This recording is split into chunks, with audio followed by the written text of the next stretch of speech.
আসসালামু আলাইকুম ওয়া রাহমাতুল্লাহি ওয়া বারাকাতুহু। ইন্নাল হামদুলিল্লাহ ওয়াসসালাতু ওয়াসসালামু আলা রাসূলিল্লাহ বাদ। সম্মানিত দর্শক শ্রোতা, আমরা শেখ হাসিনার কর্ম এবং অবদান নিয়ে আলোচনা করে আসছি ধারাবাহিকভাবে। তার এই তৃতীয় পর্ব আজকে। এই শেখ হাসিনা কোনো এক মন্দিরে যে ঘোষণা করলেন শ্রীকৃষ্ণের দেখানো পথে এগিয়ে যেতে হবে। নাউযু বিল্লাহি মিন যালিক। শ্রীকৃষ্ণের যে আবির্ভাব সেটা শুধু উদযাপনের মধ্যে সীমাবদ্ধ রাখলে চলবে না, অবশ্যই তার দেখানো পথে এগিয়ে যেতে হবে। এই মহিলাটা ছিল হিন্দু প্রেমিক, এজন্য একে আমরা কি বলি, আমি কখনোই একে মুসলিম মনে করি না। এজন্য আমি তার নাম দিয়েছি মুখোশধারী মুসলিম। আসলে তিনি ছিলেন মুশরেকা। তিনি ছিলেন কি? মুশরেকা, অথবা তিনি ছিলেন মোনাফেক এবং মুশরেকা। কেননা তার বাসভবনে মানে গণভবনের মধ্যে অসংখ্য মূর্তি পাওয়া গেছে। লাইফে এসে এক ছেলে বিস্তারিত আলোচনা করছে যে তার ঘরের ভিতরে মূর্তি, বিভিন্ন ধরনের মূর্তির প্রতি তার প্রেম, মুশরিকদের প্রতি তার প্রেম, মুসলিমদের প্রতি তার প্রেম নাই। এর জন্যই তো এই নরেন্দ্র মোদীকে দেশে আনার জন্য যেভাবেই হোক বাংলাদেশে এনেছিলেন এবং অসংখ্য মুসলিমকে হত্যা করে। মুসলিমের দাম নাই, নরেন্দ্র মোদীর দাম আছে। ভারতের প্রধানমন্ত্রী নরেন্দ্র মোদীর বাংলাদেশ সফরের প্রতিবাদে দেশের বিভিন্ন স্থানে বিক্ষোভের খবর পাওয়া গেছে। শুক্রবার রাত ৮টা পর্যন্ত চট্টগ্রামে অন্তত ৪ জন মারা গেছেন বলে বিবিসিকে পুলিশ জানিয়েছে। মিস্টার মোদীর সফরের প্রতিবাদে রাজধানী ঢাকার বায়তুল মোকাররম এলাকায় শুক্রবারের জুমার নামাজের পরে বিক্ষোভ হয়। এদিকে ঢাকার ঘটনার প্রতিবাদে চট্টগ্রামের হাটহাজারী মাদ্রাসা থেকে বিক্ষোভ মিছিল বের করা হলে পুলিশের সাথে ব্যাপক সংঘর্ষ হয়। চট্টগ্রাম মেডিকেল কলেজ হাসপাতালে নেওয়া হলে সেখানে রাত ৮টা পর্যন্ত ৪ জন মারা গেছে বলে পুলিশ নিশ্চিত করেছে। পুলিশ এই হাসিনার ঘরে ফেরাউনের ছবিযুক্ত জামা পেয়ে গেছে। ফেরাউনের ছবি সম্মিলিত জামা পাওয়া গেছে।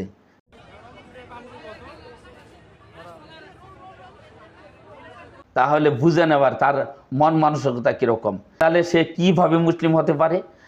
এই শেখ হাসিনা আমাদের কাছে মুসলিম না হলেও কবর পূজারী ও মাদখালী আলিমদের নিকট তিনি ছিলেন খলিফা।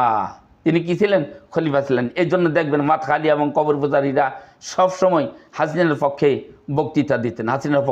বক্তৃতা দিতেন। তো এই হাসিনা এত ভয়াবহ একটা নারী, এত নিকৃষ্ট একটা নারী। দেখেন, সেই একদিকে আয়না ঘর, একটা সরাসরি জীবন্ত কবর যেটাকে বলা হয়, নাম হলো আয়নাঘর। এই আয়নাঘর নামক শেল তৈরি করে জীবিত মানুষগুলো গুম করে সেখানে রেখে দিছে এবং তাদের আর্তনাদ, তাদের চিৎকার, তাদের কান্নাকাটি, তাদের আকুতি কোনো কিছুই তার হৃদয় স্পর্শ করে নাই, বরং তার উল্টা সে কাজ করছে। সেটি কি? একদিকে খুন করছে, গুম করছে, অন্যদিকে যাদেরকে গুম করা হয়েছে, যাদেরকে খুন করা হয়েছে তার বাড়িতে যেয়ে সান্ত্বনা দিছে, সান্ত্বনা দিয়ে কান্নার অভিনয় করছে। এই মহিলাটা আবার কান্নার অভিনয় জানে খুব, কারণ এই মহিলাটা কান্নার অভিনয় করছে। অভিনয় করে বলছে, আহারে তোমার বাবা মারা গেল, তোমার স্বামী নাই, আমি এটা দেখতেছি কি করা যায়, আমি তো ব্যথিত, কে নিয়ে গেল, অথচ সেই ইকল খুন করাইছে, সেই ইকল গুম করাইছে। যেমন বিএনপি নেতা ইলিয়াসের কথা বলা যায়, ইলিয়াসকে হত্যা করছে, আবার ইলিয়াসের পরিবারের কাছে যাইয়া তিনি কি সান্ত্বনা দিচ্ছে, খুনি হাসিনা সান্ত্বনা দিচ্ছে। এত নিকৃষ্ট মনার ছিল। একদিকে মানুষ খুন করত, একদিকে মানুষ গুম করত, অন্যদিকে তিনি একে জনসম্মুখে, মানে শরম নাই, হায়া নাই, একেবারে নির্লজ্জতার স্বরূপ, লজ্জা শরম খায়া তিনি কি করতেন, মাঠে ঘাটে যেখানে ইচ্ছা সেখানে গান গাইতো এবং নাচতো। দেখেন, বাহিরে, দেশের বাহিরে ভারতে গেছে, সেখানে তিনি নাচা শুরু করলেন। মনে হলো যে তিনি সেখানে কি বলে, নাচনিওয়ালারা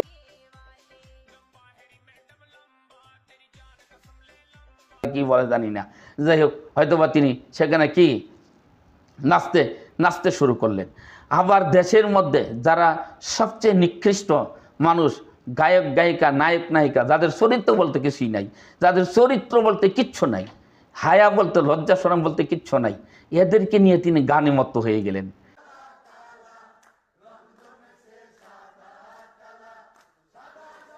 এত নিকৃষ্ট ছিল হাসিনা। এই হাসিনার ধূসর এবং এই হাসিনার চেলা চামুন্ডা যারা, তারা আল্লামা সাঈদী রাহিমাহুল্লাহকে, এই আল্লামা সাঈদী গোটা বিশ্বের বিখ্যাত একজন বাগ্মী, গোটা বিশ্বের বিখ্যাত একজন ব্যক্তিত্ব, গোটা বিশ্বের বিখ্যাত একজন আলেম তাকে গ্রেফতার করলেন মিথ্যা অজুহাতে তাকে গ্রেফতার করা হলো। এরপরে শুরু হলো তার বিরুদ্ধে বিভিন্ন ধরনের মামলা মোকদ্দমা, যে মামলা মোকদ্দমার কোনো সাক্ষী ছিল না, সাক্ষীগুলো তৈরি করলো, বন্দুকের নল দেখায় সাক্ষী নেওয়া হলো, আবার টাকা পয়সা দিয়েও সাক্ষী দিল, সাক্ষী নেওয়া হলো, নিয়ে সংসদে যে আবার নতুন করে আইন পাশ করলো, করে তাকে মৃত্যুদণ্ড রায় দিল। এই রায়েতে শত শত মানুষ, যুবক, সাইদি প্রেমিক যারা, তারা তাদের জীবন বিলিয়ে দিল, শহীদ হলো। ঠাকুরগাঁওয়ে বৃহস্পতিবার দুপুরে পুলিশ ও বিজিবির সাথে সাইদির সমর্থক ও জামায়াত শিবির কর্মীদের সংঘর্ষের ঘটনা ঘটে। এতে ঘটনাস্থলে একজন নিহত হয়। এছাড়া হাসপাতালে নেয়ার পথে আরো 4 জন মারা যায়। অন্যদিকে এই ঘটনায় অন্তত 30 জন আহত হয়। এদিকে রায় ঘোষণার পরপরই চাঁপাইনবাবগঞ্জের শিবতলা মোড় থেকে জামায়াত শিবির নেতাকর্মীরা একটি মিছিল বের করে। এদিকে ঝিনাইদহের কোটচাঁদপুর ও মহেশপুরে জামায়াত শিবিরের সাথে র্যাব পুলিশের সংঘর্ষে অন্তত 50 জন আহত হয়েছে। অন্যদিকে রায় ঘোষণার পরপরই দিনাজপুরের 10 মাইল ও চিরির বন্দর উপজেলার রানীর বন্দরে পুলিশ ও বিজিবির সাথে জামায়াত শিবিরের কর্মীদের ব্যাপক সংঘর্ষের ঘটনা ঘটে। এতে রানীর বন্দরের একজন নিহত হয়। তাদেরকে নির্বিচারে হত্যা করলো।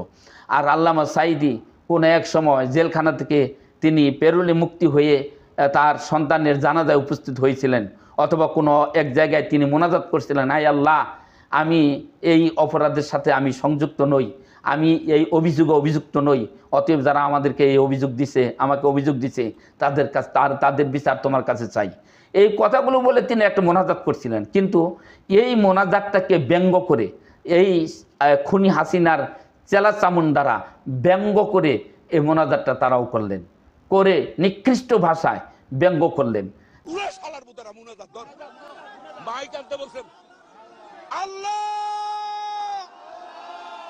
তোমার কাছে বিচার দিলাম, আওয়ামী সন্ত্রাসীদের সাথে।